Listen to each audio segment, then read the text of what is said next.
Hello and welcome back. This is in your sourdough journey. This is how to rehydrate dried sourdough starter.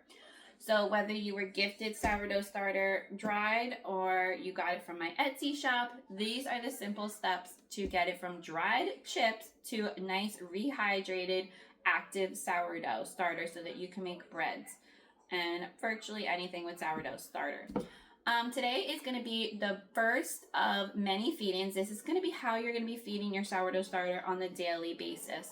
And once it becomes active and bubbly, then you're not going to have to feed it every day, but then you can feed it every other day, maybe every 3 days, or maybe even once a week, and you can store it in your refrigerator and feed it whenever you're ready to bake bread, basically.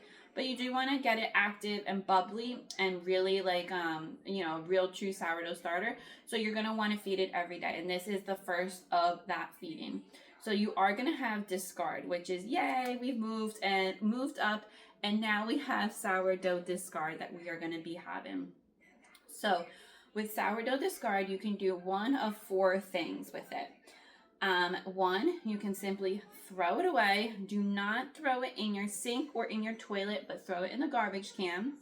2, you can gift it to other people and then just either write out or show them or explain to them how they feed it. Or 3, you can use it in recipes. If you Google search sourdough discard recipes, there's hundreds, if not thousands, of recipes that you can use it in. Think cookies, muffins, quick breads, yeasted breads, cakes, cornbread. There's so many recipes out there. And then 4, what I like to do with my sourdough discard is I like to put it in a separate container with a lid on it and store it in my refrigerator for when I'm ready to use it in recipes or if I want to gift it to somebody. And if you do store it in the refrigerator, it does last a few weeks. And then you can always, start feeding it again, and then you have another batch of sourdough starter, or you just simply use it in recipes. So I do like to do that. I just keep it in my refrigerator for a couple weeks and then use it throughout the week whenever I'm baking things for my kids. So to get started, you're just going to need an extra one thing. You're just going to need an extra glass jar, and this is to weigh out your sourdough starter. You're going to weigh it out, and then you're going to pour it back into your jar. So you just need, I have a pint-sized glass jar here. You just need one. It doesn't have to be super big. You're also going to need 4 ounces of lukewarm water and 4 ounces of all-purpose flour. Again, any brand's all-purpose flour will work. This is my big tub of flour, and it's just any brand that I find on sale at the store, honestly. And I will link these containers in the description of the video because they're super come in handy. And they hold a lot of flour. So let's get started. I will show you what it looks like in your jar, what you should be looking for, what things are normal, and let's get started. So let's zoom in and see what we're looking at. Okay, so let's open up our sourdough starter that we have had in our jar. And by now, you should have seen it rise up and fall down. And it definitely has a sourdough smell to it. If you could take a whiff of that, you would smell it. You might actually notice it gets a little like a skin form on the top. And that's fine if it has a little bit of a skin. You can just mix it down in there and not worry about that. It just mixes in there and it kind of dissolves. It might be a little bit chunky if there was a skin, but that's normal. So from here, you're going to give it a little bit of a mix just to get everything all working. You're going to grab your kitchen scale, which is linked in the description of the video if you are using a kitchen scale, and you're going to grab your clean glass jar. Now you're going to weigh out 4 ounces of your discard. So tear your scale, get it to ounces, and you're going to weigh out just 4 ounces of it. Just pour it directly into your glass jar. And then this is going to be what you're going to end up feeding. So you can see I had a little bit of a clump in there, and that's fine. 4 ounces goes into your jar. You can definitely smell the sourness of it. This is a little bit more. I'll just take some out. Now it's not enough. It's all about precision. Okay, so this is going to be what we're going to feed. So I'm going to set that off to the side. What's left in the jar, this is your sourdough discard. Again, you can either throw this out, throw it right in the garbage can, Or you can put it in another airtight container with a lid on it, store it in your refrigerator, and then bake some breads with it, some quick breads, muffins or cornbread, cookies, whatever you want. Or you can gift it. And trust me, if you don't save it now, you'll have plenty of time to save your discard later. You're going to have so much discard, you're not going to know what to do with it.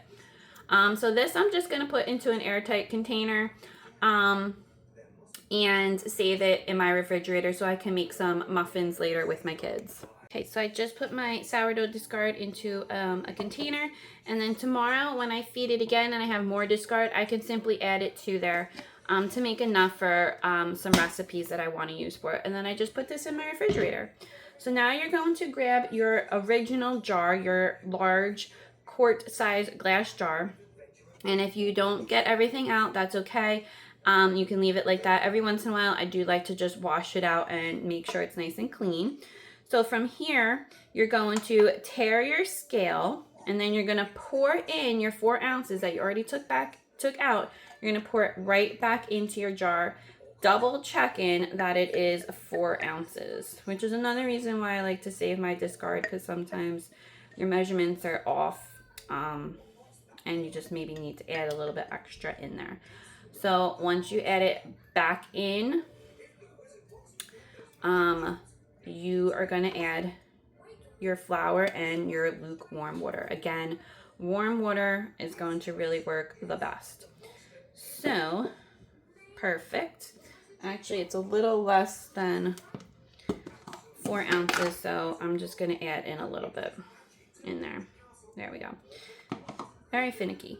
So to this, we're just going to add in our lukewarm water. Again, this is why you want a large, wide mouth mason jar. And then to this, we're going to add in our flour, which I'm going to use a spoon to help get it in there. And this is 4 ounces of lukewarm water and 4 ounces of all-purpose flour. So it's a 1:1:1 ratio. You took out, you have 4 ounces of your sourdough starter, 4 ounces of water, and 4 ounces of flour. That's 1:1:1. And you'll know as you get more advanced in your sourdough journey, you'll be able to, you'll take out more sourdough and you'll have larger feeding. So it might not always be 4 ounces each time. Sometimes for me, for instance, I like to bake multiple loaves of bread. So I will do maybe 130 grams of sourdough starter and then add in 130 grams of water and 130 grams of flour. And that's enough to bake at least 3 loaves of bread with extra left over to make sure it's fed and everything like that. So just always make sure whatever you weigh out is what you're going to put back in the same ratio of flour and water. So it doesn't always have to be 4 ounces. It could be more, it could be less. But at least always keep it around 4 ounces. But yes, it can always be more. So you're going to give it a nice stir. And it's going to look like pancake batter. Again, you don't want any dry spots. And then you're just going to let this sit on your countertop again for at least 8 hours or overnight is usually what I do. And then you'll see it rise up. You might have to adjust your rubber band on the side to make sure it's level or the same height as your the line of the starter. And then you just simply cover it with the same jar cover, piece of cloth or whatever. Just put it on top. And then there you go. Just let it sit. It will foam up, it will get bubbly, and then it will drop down. And then you have one more step left after that. And I can't wait to show you that step and start baking bread with you.